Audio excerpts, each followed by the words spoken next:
প্রতিবন্ধীদের 10 দফা দাবি নিয়ে অবরোধ নবগ্রামে। ভর দুপুরে নবগ্রাম ব্লক অফিস চত্বরে উত্তেজনা ছড়ায়। পরিস্থিতি সামাল দিতে মাঠে নামতে হয় বিডিওকেও। দেখুন বিস্তারিত। মনোবীক্ষণ প্যাথোলজি কোয়ালিটির শেষ কথা। সিএমসি ভেলোর স্বীকৃত জেলার একমাত্র ল্যাবরেটরি। যোগাযোগ 7477799515। প্রতিবন্ধীদের প্রয়োজনীয় সামগ্রী ট্রাইসাইকেল দেওয়া হয়নি। সরকারি সুযোগ সুবিধা থেকেও প্রতিনিয়ত বঞ্চিত হচ্ছেন তারা। এমনই অভিযোগ তুলে নবগ্রামে রাস্তা অবরোধ করলেন প্রতিবন্ধীরা।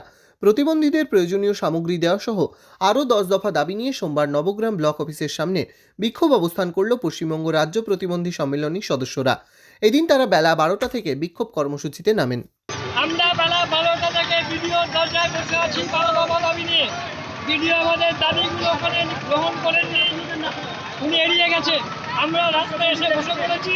এইবার বিডিও অফিস থেকে এসে সেই দাবির পক্ষে 3 বছর ধরে প্রতিবন্ধীদের মালপত্র কিষাণ মন্ডিতে পড়ে আছে, চুরি করে বিডিও সাহেব তার অফিসের স্টাফ চাষি দাবিতে নিয়ে বিলি করেছে।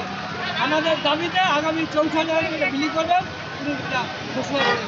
এরপর ব্লক অফিসের সামনে শোরগোল দেখে বিডিও রাস্তায় নেমে আশ্বাস দেন।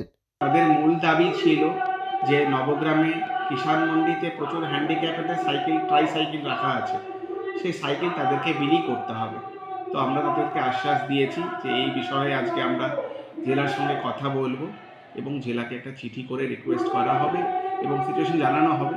জেলার তরফ থেকে আমরা যে মুহূর্তে পারমিশন পাবো আমরা তখন সেই সাইকেলগুলো বিলি করে দেবো, এই আশ্বাস আমরা তাদেরকে আজকে দিয়েছি। ন্যায্য দাবি নিয়ে লড়াই করছেন তারা। সেই দাবি আদায় হওয়া উচিত।